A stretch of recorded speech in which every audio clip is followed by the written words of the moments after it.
قال اللہ تعالی فی القرآن المجید هو الذی ارسل رسولہ بالہدی ودین الحق لیظہرہ علی الدین کلہ ولو کرہ المشرکون۔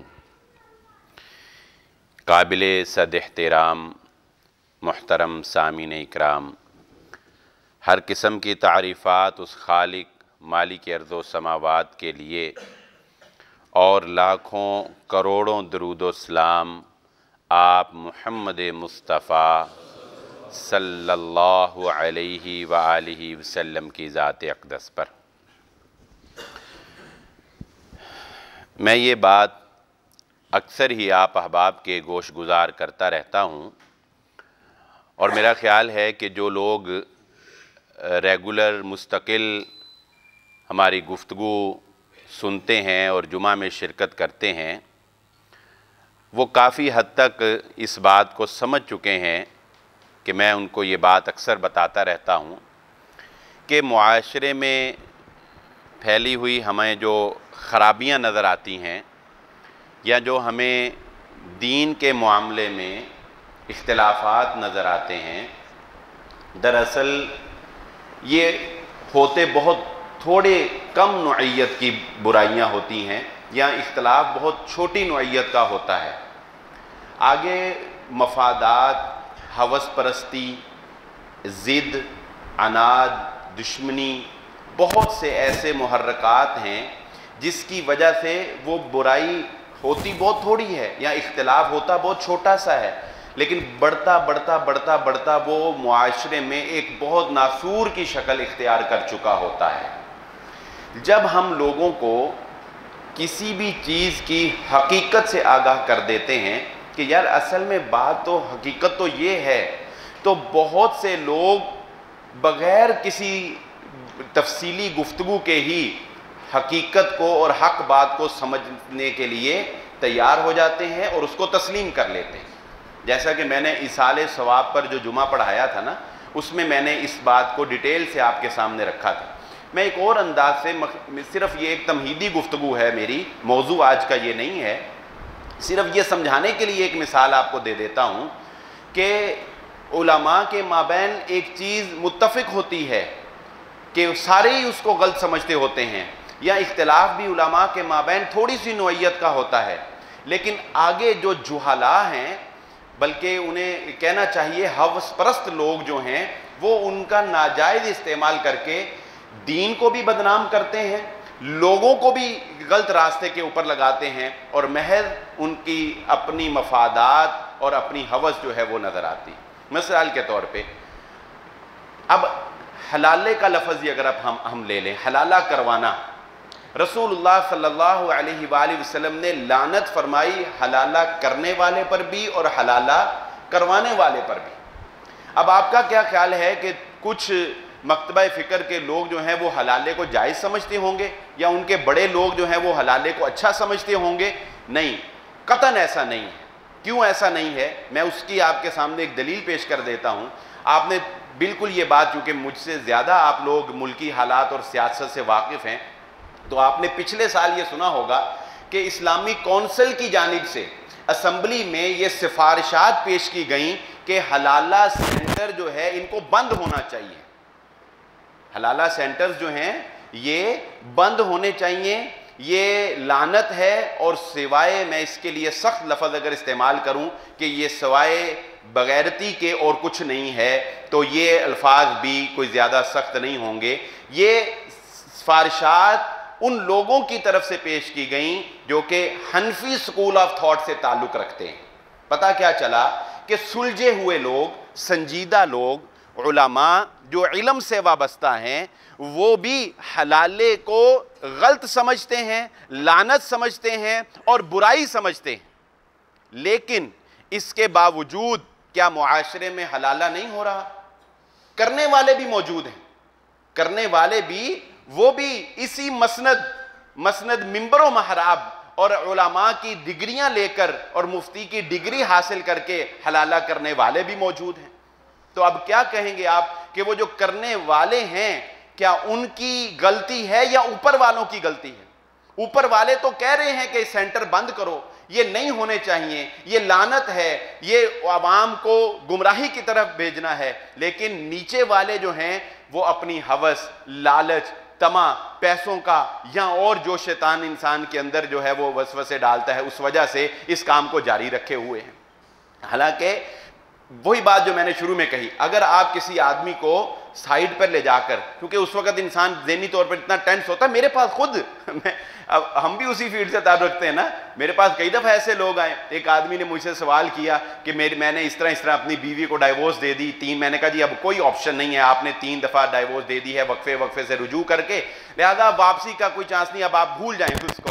تو وہ بیچارہ مجھے پتا کیا کہتا ہے، وہ خود مجھے کہتا ہے اچھا مولانا صاحب پھر اس کا مطلب ہے حلالے کے سوا کوئی چارہ نہیں، خود کہتا ہے۔ اب میں اگر اس کو کہوں کہ ہاں جی بالکل اب حلالے کے سوا تو اور کوئی چارہ نہیں ہے، تو وہ تو پلیٹ میں رکھ کے میرے سامنے پیش کر رہا ہے۔ اس کو میں نے کہا بھائی یہ ہوس ہے لوگوں کی، مولویوں کی ہوس ہے، بچ اس سے، یہ تو لعنت ہے، میں تجھے یہ مشورہ کیسے دے دوں کہ ہاں اس کے علاوہ۔ پھر اس کو میں نے پورا سمجھایا کہ تو کیا یہ برداشت کرتا ہے، تیری غیرت یہ برداشت کرے گی کہ تو ایک رات کے لیے اپنی بیوی کو کسی مرد کے ساتھ چھوڑ دے اور اگلے دن تو اس کو واپس لے آئے؟ کیا تو بتا اگر وہ تیری بیوی ہو تو کیا تیری غیرت یہ گوارا کرے گی؟ چھوڑ دے ایک طرف باقی ساری باتیں۔ وہ کہنے لگا جی حق بات تو یہ ہے کہ واقعی میری غیرت بھی یہ گوارا نہیں کرتی اور میری بیوی بھی یہ برداشت نہیں کرے گی۔ تو اصل بات کیا ہے کہ لوگوں کو ہم حقیقت نہیں بتاتے، لوگوں سے ہم حقائق چھپا کر رکھتے ہیں، لوگوں کی پریشانیوں سے، ان کی ٹینشن سے، ان کے مسائل سے ناجائز فائدہ اٹھا کر ہم لوگ جو ہے وہ دین کو بدنام کرنے کا باعث بنتے ہیں۔ اور آپ یہ رپورٹس پڑھ کے حیران ہوں گے کہ حلالے کا سب سے زیادہ ناجائز استعمال جو ہے وہ غیر مسلم ممالک میں لوگ کر رہے ہیں۔ غیر مسلم کیوں؟ وہاں پہ لوگوں بیچاروں کو اتنی اویئرنس نہیں ہے، حق بتانے والے موجود نہیں ہیں، لہذا برطانیہ میں، بلکہ برطانیہ میں اس کے خلاف کیس ہوئے ہیں کئی۔ خیر میرا موضوع یہ نہیں ہے، میں اس طرف نہیں جاتا، لیکن میں نے اس ایک ایگزامپل آپ کے سامنے یہ رکھ دی ہے، اس سے یہ سمجھا دیا ہے کہ دین برا نہیں ہے اور دین کا صحیح پیغام پہنچانے والے لوگ برے نہیں ہیں، بلکہ نچلا طبقہ جو ہے وہ اپنی ناجائز جو اپنی ان کی ہوس ہے اس کی وجہ سے دین کا غلط استعمال کرتا ہے اور لوگوں کو برائی کی طرف لگاتا ہے۔ اسی سے اب آج میں اپنی یہ بات، ایک تمہیدی گفتگو آپ کے سامنے آ گئی، اب اسی سے میں آپ کو ایک اگلی بات جو میرا آج کا موضوع ہے وہ سمجھانا چاہوں گا۔ ہمارے ہاں یہ معاشرے میں دیکھیں بات کو سمجھنا چاہیے۔ آپ کو میرے مزاج کا پتہ ہے، میں کوئی کسی کو بہت برا کہنے کا یا کسی کو گالیاں دینے کا قائل نہیں ہوں، بہت زیادہ ایسے کسی کے اوپر کیچڑ اچھالنے کا میں قائل نہیں ہوں، نام لے کے ہم نے آج تک کبھی کسی کو برا نہیں کہا، ہاں لیکن جو غلطیاں ہیں ان کو بیان کرنا بھی ہماری ذمہ داری ہے۔ ان کو جو غلط باتیں معاشرے میں رائج ہیں وہ بھی ہم ہی نے بیان کرنی ہے۔ اگر ہم صحیح بیان کر رہے ہیں تو غلط کو بھی بیان کرنا ہماری ذمہ داری ہے۔ محدثین کا یہ طریقہ رہا، اگر انہوں نے صحیح احادیث جمع کی ہیں تو انہوں نے ضعیف اور موضوع احادیث بھی جمع کی ہیں، لوگوں کو بتایا ہے کہ یہ حق بات ہے اور اس کے مقابلے میں یہ غلط باتیں بھی معروف ہیں، تاکہ لوگوں کو پتہ لگ جائے کہ حق کیا ہے اور باطل کیا ہے۔ اللہ رب العزت نے بھی ہمارے لیے اگر جنت کا ذکر کیا ہے تو جہنم کا ذکر بھی کیا ہے، اگر ہمیں توحید بیان کی ہے تو شرک بھی بیان کیا ہے، اگر حق بات بیان کی ہے تو باطل نظریات بھی اللہ رب العزت نے ہمارے سامنے قرآن مجید میں بیان کیے ہیں کہ لوگ کیا کیا کس طریقے سے جو ہے وہ باطل عقائد اور نظریات پیش کرتے ہیں۔ تو بہرحال گفتگو کو آگے لے کر چلتے ہیں۔ ہمارے معاشرے میں ایک سلسلہ ہے یہ پیری مریدی کا، ہمارے معاشرے میں ایک سلسلہ ہے پیری مریدی کا۔ لوگ کسی بھی شخص کو نیک سمجھ کے، صالح سمجھ کے اس کو اپنا پیر بنا لیتے ہیں اور پھر اس کا ایک خاص طریقہ رائج ہے۔ آج موضوع بڑا اہم ہے، کچھ دیکھیں رخ صاحب، کیا سپیکر صرف چلتا رہے؟ اچھا، ہمارے معاشرے میں کچھ لوگ جو ہیں وہ کسی کو اپنا پیر بناتے ہیں، پھر اس کے ہاتھ پر بیعت کر لیتے ہیں، اب کیا یہاں تک آپ دیکھیں کہ یہ طریقہ کار کہ کسی کو اپنا پیر بنا لینا اور اس کے ہاتھ پر بیعت کر لینا، یہ طریقہ کار کس مقصد کے لیے کیا جاتا ہے؟ بات یہ ہے اس طریقے کو کس مقصد کے لیے اختیار کیا جاتا ہے؟ اچھا اب جب ہم مقصد پر غور کرتے ہیں تو ہمیں یہ بالکل درست نظر آتا ہے، یہ ہمیں بالکل درست نظر آتا ہے۔ مقصد کیا ہے؟ مقصد یہ ہوتا ہے کہ انسان پیر سے یہ وعدہ کرتا ہے کہ پیر جی میں آپ سے وعدہ کرتا ہوں کہ میں 5 وقت کا نمازی بنوں گا، میں آپ سے وعدہ کرتا ہوں میں جھوٹ نہیں بولوں گا، میں آپ سے وعدہ کرتا ہوں میں سود نہیں کھاؤں گا۔ مختصر یہ کہ پیری مریدی کا اصل جو پیری مریدی اختیار کرنے والے لوگ ہیں اصل وہ یہ کہتے ہیں، میں نچلوں کی بات نہیں کر رہا، وہ یہ کہتے ہیں کہ ہم پیری مریدی اس سینس میں یوز کرتے ہیں کہ پیر مرید سے اس بات کا وعدہ لیتا ہے، اس وعدے کو وہ بیعت کا نام دیتے ہیں۔ اچھا ناموں سے چلیں، ہمیں کیا جو مرضی نام دیں، وہ وعدہ لیتا ہے کہ تم مجھ سے وعدہ کرو کہ تم شریعت پر مکمل کاربند ہوگے، بس یہ ہے بیعت۔ اصل لوگوں کے نزدیک جو اوپر والا طبقہ ہے جس نے بیعت کا سسٹم شروع کیا نا، صوفیاء اکرام، ان کا بیعت کا نظام صرف یہ ہے۔ اس سے وہ کہتے ہیں کیا ہوتا ہے؟ وہ کہتے ہیں کہ اس سے یہ ہوتا ہے کہ انسان کے اندر ایک حیا پیدا ہو جاتی ہے کہ یار میں نے اگر جمعے کے دن اپنے پیر سے ملنا ہے، وہ اگر اس نے مجھے پوچھا کہ ہاں 5 وقت نمازیں پڑھی تھیں تو مجھے پھر کیا جواب دوں گا؟ شرمندگی ہوگی، وعدہ جو کیا ہوا ہے پیر سے۔ تو وہ کہتے ہیں کہ پیری مریدی وعدہ ہے صرف لوگوں کو اس بات پر ابھارنے کے لیے، اس بات پر قائل کرنے کے لیے تاکہ لوگ دین پر عمل کر لیں۔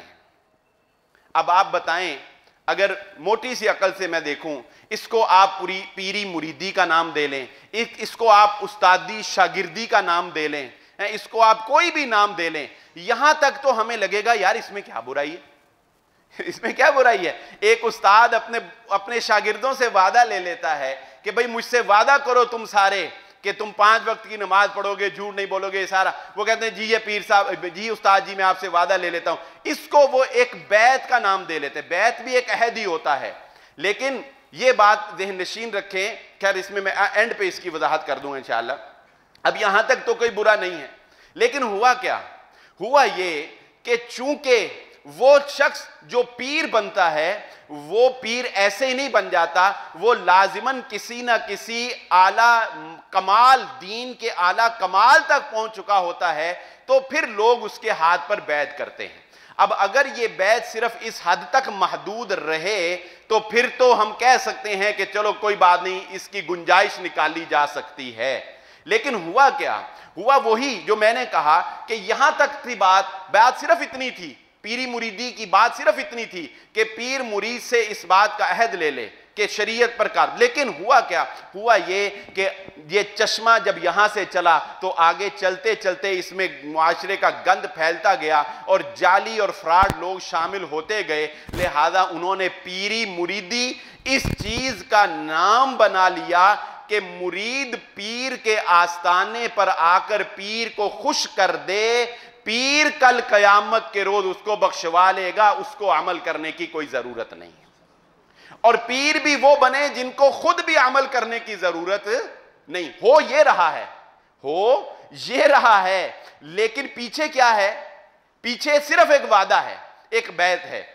اچھا اس میں پھر جو ہمارے صوفی حضرات ہیں انہوں نے یہ تصوف کی کچھ راہیں نکال لی، کچھ راستے نکال لیے، کچھ اس کے کہہ لیں کہ عہدے، اس کی کچھ عہدے جو ہے وہ نکال لیے کہ ایک انسان نیکی کے معیار کو بلند کرتا کرتا کرتا اس حد تک پہنچ جاتا ہے۔ میں آج آپ کے سامنے یہ الفاظ رکھنے لگا ہوں اور ان کی حقیقت رکھنے لگا ہوں جو آپ نے صرف سنے ہوں گے۔ میں 100% کہہ سکتا ہوں یہاں بیٹھے ہوئے 99% لوگوں نے یہ الفاظ صرف سنے ہوں گے، ان کو یہ علم نہیں ہوگا کہ ان الفاظ کے پیچھے نظریہ کیا ہے یا یہ الفاظ ہے کیا۔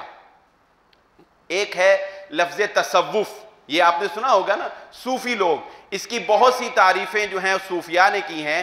علی بن عثمان الحجویری رحمہ اللہ تعالی، جن کی قبر جو ہے وہ لاہور میں ہے اور آپ اس کے بارے میں جانتے ہی ہیں کہ جو کچھ وہاں ہوتا ہے، انہوں نے اپنی کتاب کشف المحجوب میں اس پر پوری بحث کی ہے اور اس میں انہوں نے یہ بات لکھی ہے، مختلف معنی لکھے ہیں، لیکن انہوں نے کہا کہ تصوف کا لفظ یا صوفی کا لفظ دراصل یہ صوف سے نکلا ہے۔ صوف کہتے ہیں ٹاٹ کو، صوف کیسے کہتے ہیں؟ ٹاٹ کے کپڑے کو، پیوند لگے کپڑے، ٹاٹ کے کپڑے۔ تو وہ کہتے ہیں کہ چونکہ درویش لوگ جو تھے، درویش لوگ، سادہ لوگ، یہ دنیا سے بے راغب ہو کر، دنیا کو چھوڑ کر اپنے آپ کو ٹاٹ کے کپڑوں میں ملبوس رکھا کرتے تھے تاکہ دنیا سے بے رغبتی پیدا ہو جائے۔ اس سے لوگوں نے ان کو صوفی کہنا شروع کر دیا، اس سے لوگوں نے ان کو صوفی کہنا شروع کر دیا، اور یہ آگے سے پھر تصوف کا سلسلہ چل نکلا۔ یہ سلسلہ کیسے نکلا؟ انہوں نے کہا کہ ایک آدمی، اب ہم نیکی کے کچھ معیار منتخب کرتے ہیں، ایک آدمی یہاں پر پہنچا اتنا نیک، یہاں پہنچا اس سے زیادہ نیک، یہاں پہنچا اس سے زیادہ، یہاں پہنچا اس سے زیادہ نیک۔ سب سے زیادہ نیک کون ہوا؟ آپ نے سنا ہوگا لال شہباز قلندر، نام تو ان کا شہباز، لیکن ان کے نام کے ساتھ قلندر لگ گیا۔ یہ قلندر کیا ہے؟ یہ قلندر کا لغوی معنی ہوتا ہے درویشی، سادگی، جس کو اقبال نے اپنے اشعار میں بہت استعمال کیا ہے، قلندری۔ گر جہاں میں میرا جوہر آشکار ہوا، قلندری سے ہوا تونگری سے نہیں۔ اقبال نے جو قلندر کا لفظ استعمال کیا نا، وہ درویشی کے معنی میں استعمال کیا، یہ قلندری نہیں جو ہمارے ہاں ہے۔ اب قلندر کا لفظ کیا ہے؟ کہتے ہیں اہل صوفیہ کہتے ہیں، آپ نے کبھی ڈھائی قلندر کا نام سنا ہے؟ نہیں سنا؟ سنا ہے، کچھ لوگوں نے سنا ہے، زیادہ نے نہیں سنا۔ ڈھائی قلندر ہیں۔ کون ہیں؟ کہتے ہیں دنیا میں صرف 2.5 لوگ ہیں جو قلندر ہوئے۔ یہ قلندر کا عہدہ، یہ قلندر کیا ہے؟ یہ قلندر ایک عہدہ ہے، جی ایم، ڈائریکٹر کا عہدہ، اگر ہم اس کو اپنی کاروباری زبان میں سمجھے تو جی ایم، ڈائریکٹر۔ اچھا، قلندر ایک عہدہ ہے۔ قلندر یہ کوئی ذات نہیں ہے، یہ ایک عہدہ ہے۔ کس کو ملا یہ عہدہ؟ جس نے تصوف کی دنیا میں سب سے زیادہ کمال حاصل کیا، جس نے تصوف کی دنیا میں سب سے زیادہ کمال حاصل کیا، اسے قلندر کا عہدہ ملا۔ دنیا میں کہتے ہیں 3 ہی انسان قلندر ہوئے ہیں، ایک لال یہ شہباز قلندر، دوسرا بو علی قلندر، اور تیسری ایک خاتون رابعہ بصری۔ رابعہ بصری کا نام آپ نے سنا ہوگا۔ ان کے بارے میں یہ باتیں معروف ہیں کہ انہوں نے 40 سال جو ہے وہ قرآن مجید کے علاوہ کوئی کلام نہیں کیا، یہ وہ اس طرح کی باتیں ان کے بارے میں۔ لیکن وہ کہتے ہیں کہ چونکہ وہ خاتون ہیں، وہ قلندر ہی، لیکن چونکہ وہ خاتون ہے نا، اس لیے وہ پوری قلندر نہیں، وہ آدھی قلندر ہے۔ لہذا دنیا میں 2.5 قلندر ہوئے، لہذا دنیا میں 2.5 قلندر ہیں، اور یہ منے ہوئے قلندر۔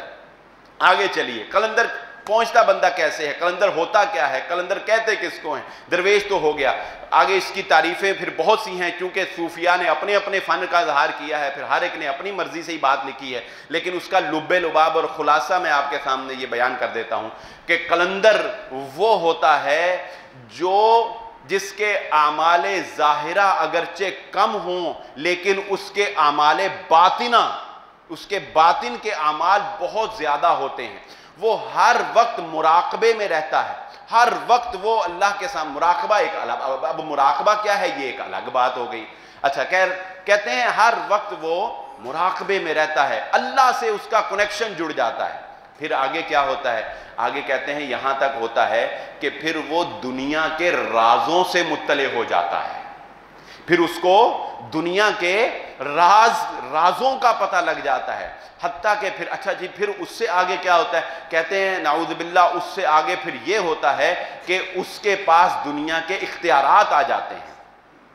پھر یہاں تک بھی لکھنے والے، بعض لکھنے والوں نے یہاں تک بھی لکھ دیا کہ پھر اس کے اختیارات نعوذ باللہ، بعد نے غوث کے بارے میں یہ لکھا ہے، وہ بھی آگے چل کے بیان کرتا ہوں۔ بعض لکھنے والوں نے یہاں تک لکھ دیا غوث کے بارے میں بھی اور قلندر کے بارے میں کہ اس کے اختیارات پھر نعوذ باللہ اللہ کے اختیارات کے برابر ہو جاتے ہیں۔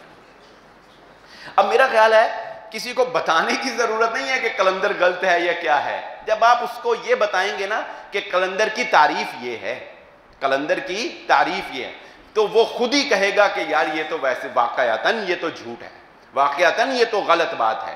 آگے کہتے ہیں ایک درجہ غوث کا ہوتا ہے، غوث کہتے ہیں ایک ہی ہوتا ہے زمانے میں، لیکن یہ اوپر والا درجہ ہم نیچے سے شروع کرتے ہیں۔ کہتے ہیں دنیا کے اندر 100 نجابا ہوتے ہیں. 100 کون ہوتے ہیں؟ نجابا. یہ نجابا کیا ہے؟ یہ بھی ایک عہدہ ہے، یہ بھی ایک عہدہ ہے. اچھا یہ عہدہ حاصل کس کو ہوتا ہے؟ کوئی معیار ہونا چاہیے نا کہ ایک انسان روز کے 100 نفل پڑھتا ہو تو وہ نجابا میں شامل ہو گیا. ایک انسان 50 نفل پڑھتا ہے تو وہ نقب. نہیں، کہتے معیار کوئی نہیں. معیار کہاں سے متعین کریں؟ معیار تو متعین کرنے والی ذات صرف اور صرف محمد الرسول اللہ صلی اللہ علیہ وسلم کی ذات ہے. کہتے ہیں معیار کوئی نہیں ہے، لیکن انسان نیکی کرتا کرتا اس درجے میں پہنچ جاتا ہے کہ وہ نجابا میں آ جاتا ہے، پھر نقبا میں آ جاتا ہے، پھر ابدال میں آ جاتا ہے. دنیا میں 40 ابدال ہوتے ہیں. ہر وقت کتنے ابدال ہوتے ہیں؟ 40 ابدال ہوتے ہیں. پھر کہتے ہیں دنیا میں ہر وقت 7 قطب ہوتے ہیں. یہ آپ نے دیکھا ہوگا بچپن میں جب ہم سوتے ہوتے تھے نا چھت کے اوپر، تو دب اکبر، وہ قطبی ستارہ اور دب اکبر، یہ ہم دیکھتے ہوتے تھے، ڈھونڈتے. رات کو میں اٹھ کے، مجھے یاد ہے یا میں پڑھ رہا تھا تو مجھے یاد ہے، اور رات کو اٹھ کے دیکھتے ہوتے تھے یار دب اکبر ہوتا ہے ایک 7 ستاروں کا ایک جھرمٹ سا، وہ ایک ہی جگہ پہ ایک ہی ستارے کے ارد گرد 7 ہوتے. تو یہ قطب اسی سے رکھا ہے انہوں نے نام، کہ اس کے ارد گرد جو ہیں وہ ایسے ستاروں کا جھرمٹ، یعنی انسانوں کا جھرمٹ ہوتا ہے. اسی قطب کے، جس طرح ایک قطب ایک ستارہ ہے اور اس کے ارد گرد ستاروں کا جھرمٹ ہوتا ہے، اسی سے کہتے ہیں یہ قطب ہے. پھر قطب الاقطاب ہے. پھر کہتے ہیں دنیا میں 4 اوتار ہوتے ہیں. پھر آخر میں جا کے دنیا میں ایک غوث ہوتا ہے دنیا میں، جسے یہ کہتے ہیں کہ غوث اعظم جسے یہ کہتے ہیں یہ صوفیاء، حضرت عبد القادر جیلانی رحمہ اللہ تعالی. میں آپ کو ایک مزے کی بات بتاؤں، میں یہ پڑھ رہا تھا، اہل صوفیاء کی باتیں بکھری پڑی ہیں کتابیں. میں نے ایک صوفی صاحب لکھتے ہیں کہتے ہیں عبد القادر جیلانی رحمہ اللہ کی کتابیں نہیں پڑھنی چاہیے. خود کہتے ہیں عبد القادر جیلانی رحمہ اللہ کی کتابیں نہیں پڑھنی چاہیے. ان کی کتابیں پڑھنے سے تو بندہ اہل حدیث ہو جاتا ہے. خود لکھتے ہیں. بہرحال مطلب وہ اس سے یہ پتہ چلتا ہے کہ وہ لوگ جو ہیں وہ صحیح راستے کے اوپر تھے، انہوں نے لوگوں کو اپنے پیچھے نہیں لگایا. اچھا اب یہ سب کیا ہے؟ یہ سب کیا ہے کہ کوئی اوتار ہے، کوئی قطب ہے، کوئی ابدال ہے. کہتے ہیں جب دنیا پر کوئی مصیبت آتی ہے نا، پھر سب سے پہلے یہ ابدال جو ہیں یہ قطب کے پاس جاتے ہیں اپنی فریاد. لوگ ابدال کے پاس جائیں، ابدال پھر قطب کے پاس جائے، قطب پھر اوتار کے پاس جائے، اوتار پھر غوث کے پاس جائے، اور غوث پھر لوگوں کی مدد کر کے لوگوں کے کام آ کے دنیا سے اس تکلیف کو دور کرتا ہے. یہ عجیب سی پکڈنڈی ہے اللہ کی قسم. میں تو پڑھ کے خود جو ہے پریشان ہو گیا کہ میں اس کو سمجھوں کیسے، کہ یہ درجے کہاں کون کس سے ملتا، کہاں ملتا ہے، یہ ہے کیا. مجھے تو خود پریشانی ہو گئی کہ یہ میں کیسے سمجھاؤں گا لوگوں کو، یہ ہے کیا. بس یہی گمن گیریاں ہیں، بس سمجھ لیں. کوئی ادھر کام آ رہا ہے، کوئی ادھر کام آ رہا ہے، کوئی ادھر کام آ رہا ہے، یہ بھی نہیں. اچھا میں حیران ہوا، اللہ معاف فرمائے، یہاں تک بھی لکھ دیا، لکھنے والوں نے یہاں تک بھی لکھ دیا. اور اس میں ایک واقعہ بھی ہے ریفرنس کے طور پہ، وہ بھی میں آپ کو کسی وقت جو ہے وہ پیش بھی کر دوں گا، لکھ بھی دوں گا. کہتے ہیں کہ یہ بھی کوئی ضروری نہیں ہے کہ ابدال، قطب اور یہ سارے، ان کے لیے یہ بھی کوئی ضروری نہیں ہے کہ یہ مسلمان ہی ہوں. یہ کسی مندر میں بھی ہو سکتے ہیں، یہ سکھوں میں بھی ہو سکتے ہیں، یہ کوئی بھی ہو سکتا ہے. نعوذ باللہ من ذالک. اچھا اب بات کیا ہے؟ بات صرف وہ ہے، بیعت صرف یہ ہے کہ مرید سے یہ وعدہ لینا کہ تو شریعت پر چلے گا. یہ آگے کے سارے بکھیڑے، یہ آگے کے سارے پگڈنڈیاں، یہ آگے کی ساری الجھنیں، یہ لوگوں کو گمراہ کرنے کے لیے ہیں، یہ لوگوں کو راہ راست سے ہٹانے کے لیے ہیں. اس کا نتیجہ کیا نکلتا ہے؟ اس کا نتیجہ یہ نکلتا ہے، وہ کہتے ہیں ایک ہے شریعت، پھر آگے یہ ایک الگ تقسیم ہے. کہتے ہیں یہ بھی آپ نے سنی ہوگی، کہتے ہیں ایک ہے شریعت، ایک ہے طریقت، ایک ہے حقیقت، ایک ہے معرفت. یہ بھی 4 تقسیمیں ہیں. یہ کیا ہیں جی؟ ان سے پوچھیں آپ. کہتے ہیں شریعت تو ہو گئی نا، جو ہم نے عام لفظ سنا ہے کہ دین اسلام کے احکامات، اللہ اور محمد الرسول اللہ صلی اللہ علیہ وآلہ وسلم کی تعلیمات، یہ کیا ہو گئی؟ شریعت. حقیقت کیا ہے؟ کہتے ہیں حقیقت یہ ہے جو انسان مجاہدہ نفس کو مار کر، محنت کر کے، عبادت کر کے، خوب کر کے جو ان اعمال کی حقیقت کو پہچان لیتا ہے، وہ حقیقت میں آ گیا ہے. اچھا اس سے آگے جو ہے حقیقت سے آگے پھر آگے کہتے ہیں طریقت. طریقت کیا ہے؟ کہتے ہیں طریقت یہ ہے کہ انسان اپنے آپ کو اس قدر گرا لے کہ شریعت کے جو احکامات ہیں ان کے راز اس کو پتہ چل جائیں، شریعت کے احکامات کے راز سے مطلع ہو جائے کہ فلانا حکم اگر ہے تو کیوں ہے، اس کے پیچھے راز کیا ہے، فلانا کام ہوا تو کیوں ہوا، اس کے پیچھے راز کیا ہے. اور معرفت کیا ہے؟ معرفت کہتے ہیں کہ یہ اللہ رب العزت کی پہچان کا حاصل ہو جانا ہے. جب بندے کو اللہ کی پہچان حاصل ہو جاتی ہے پھر کہتے ہیں کوئی بات نہیں، وہ آگے نکل جاتا ہے. پھر نماز پڑھے نہ پڑھے خیر، پھر روزہ رکھے نہ رکھے خیر، پھر دل میں ہی سارے عمل ہو رہے ہوتے ہیں، پھر دل سے ہی اللہ کو پکار رہے ہوتے ہیں. یہ سب خرافات. نتیجہ کیا نکلتا ہے؟ میں نتیجہ آپ کے سامنے رکھ کے پیش کر دیتا ہوں. دیکھنا یہ ہوتا ہے ہو کیا رہا ہے. نتیجہ یہ نکلتا ہے کہ سرگودے میں ایک پیر جو ہے وہ 20 افراد کی گردن پر چھری چلا دیتا ہے اور وہ اس کی چھری کو برداشت کر لیتے ہیں. آپ کا کیا خیال ہے؟ کیوں انہوں نے یہ برداشت کر لیا؟ کیوں اس پیر نے وہ چھری چلا لی؟ دراصل وہ بھی یہی ثابت کرنا چاہتا تھا کہ میں اب شریعت کی پابندیوں سے اوپر نکل گیا ہوں، اب میں ایک ایسے درجے کو پا گیا ہوں کہ کوئی بات نہیں، اب میں کچھ بھی کر لوں اور اب میں کوئی بھی عمل کر لوں، میں کسی پابندی کا حامل نہیں ہوں. میرے بھائیوں، آپ خود فیصلہ کر لیں. یہ جو باتیں میں نے آپ کے سامنے رکھی ہیں، کوئی بھی صوفی ان باتوں کا انکار نہیں کر سکتا.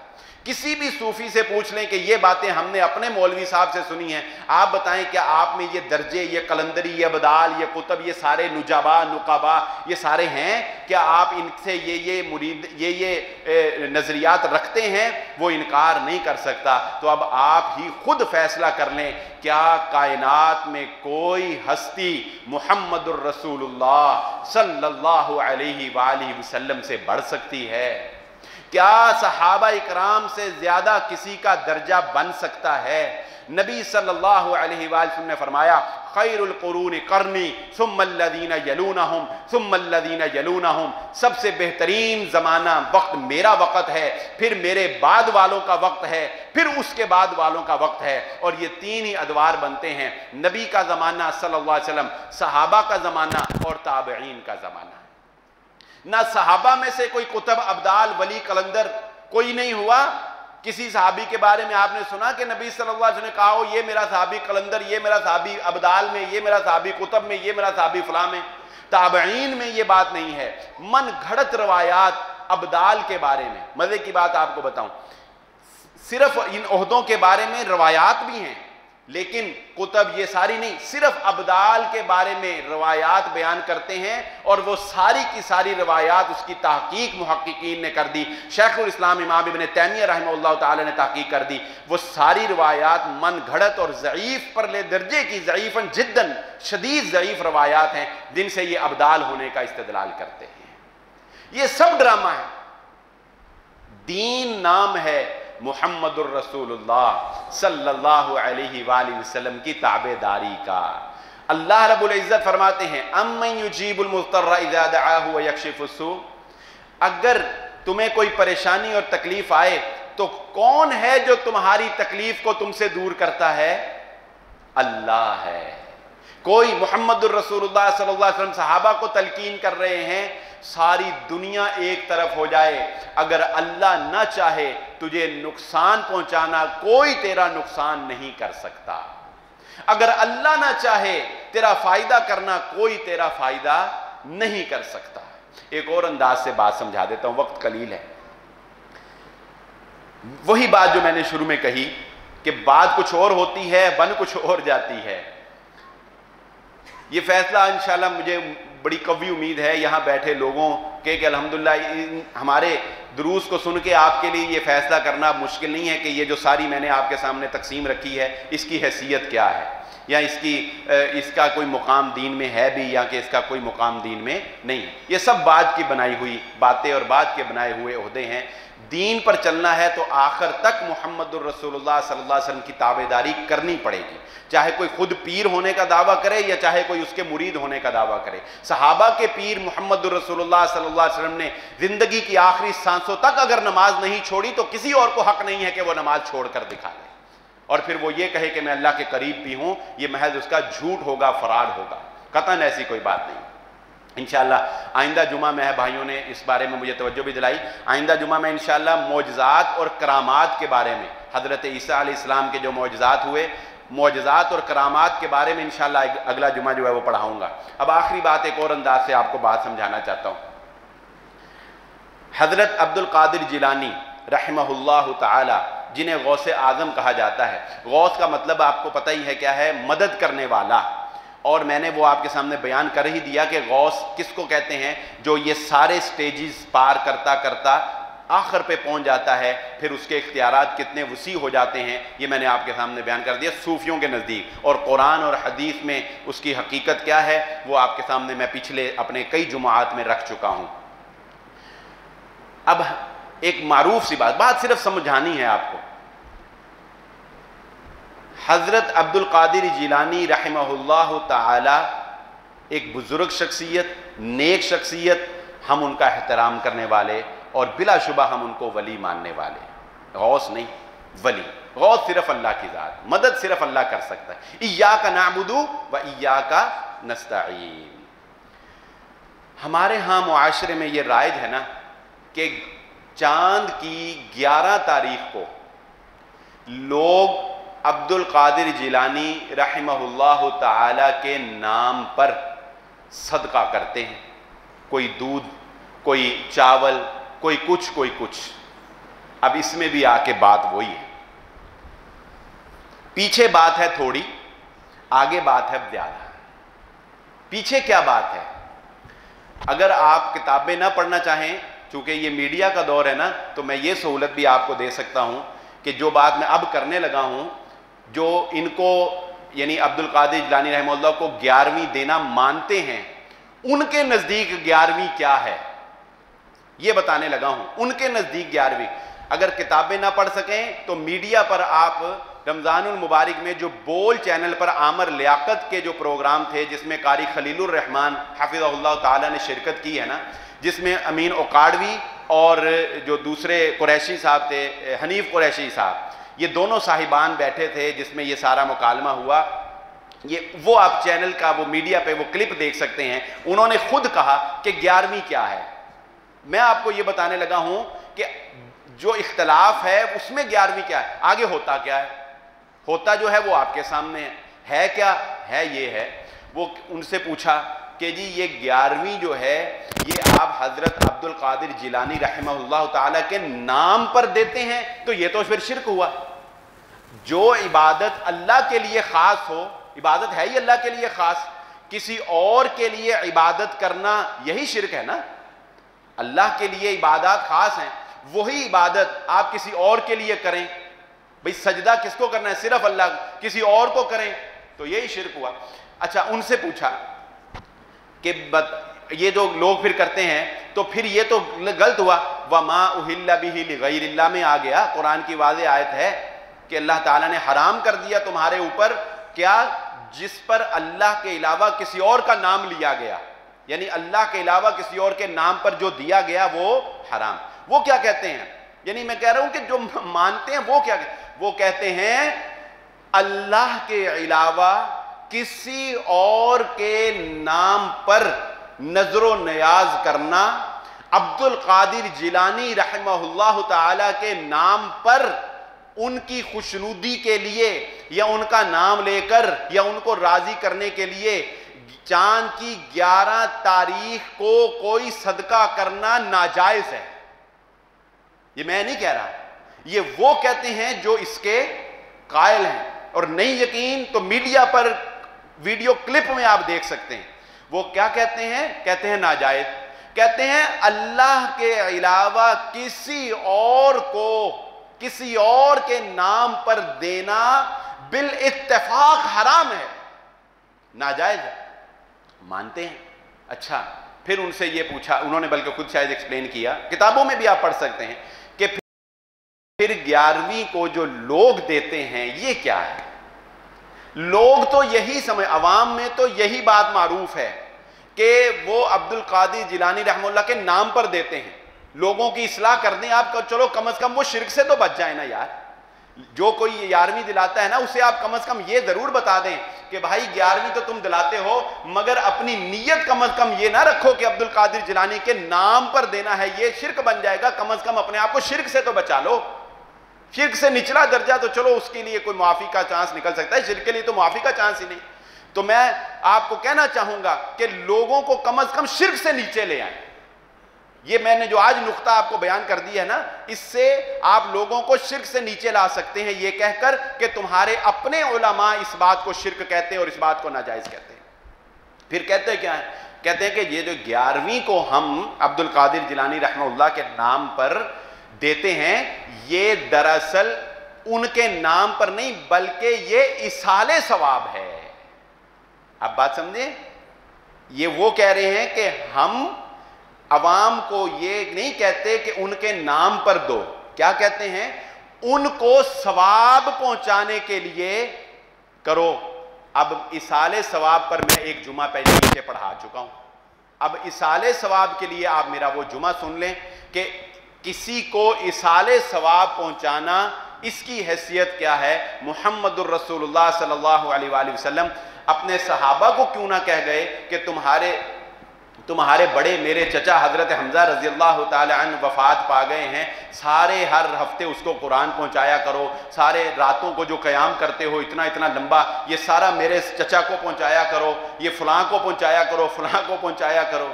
اور اس میں ایک اور عقل والوں کے لیے نصیحت ہے، اللہ نے بڑے پیارے انداز میں فرمایا، یا ایھا الناس انتم الفقراء الی اللہ واللہ هو الغنی الحمید۔ جو تمہارے ثواب کا محتاج ہے وہ تمہاری محتاجی کیسے دور کر سکتا ہے؟ اسے ثواب پہنچا رہے ہو، پتہ کیا چلا وہ محتاج ہوا نا تمہارے ثواب کا، تم اسے پہنچا رہے ہو۔ اور جو اللہ کہتا ہے انسانوں اور سمجھو تم فقیر ہو، کائنات میں اگر کوئی ذات کسی کی محتاجی سے پاک ہے تو صرف اللہ کی ذات ہے، اس کو پکارو جو کسی کا محتاج نہیں، اس کو پکارو جو کسی کا محتاج نہیں۔ اور جو لوگوں کا محتاج ہو گیا، جو لوگوں سے مانگنے والا ہو گیا، جو لوگوں کے کندھوں پر چل کر قبرستان گیا اور وہاں زمین پہ سپرد خاک ہو گیا، وہ کسی کی کیا حاجت روائی کرے گا، وہ کسی کے کیا کام آئے گا؟ تم تو خود اپنے عمل سے ثابت کرتے ہو کہ ہم ان کی مدد کر رہے ہیں، اور پھر ان سے اپنے لیے مدد کیسے مانگ سکتے ہیں؟ موضوع تو خیر طویل تھا، کوشش کی ہے اختصار سے آپ کے سامنے رکھوں۔ اگلے جمعے میں انشاءاللہ معجزات اور کرامت کا فرق، اور جو اولیاء سے کرامات کی بات ہوتی ہے اور اس میں حضرت خضر کی جو بات ہوتی ہے، اسی کا سمجھ لیں کہ سیکنڈ پارٹ انشاءاللہ اس پر گفتگو کریں گے۔ امید ہے اللہ تعالیٰ اس سے ہم سب کے دلوں کی اصلاح فرما دے، اللہ ہم سب کو حق بات سمجھ کر اس پر عمل کرنے کی توفیق عطا فرما دے۔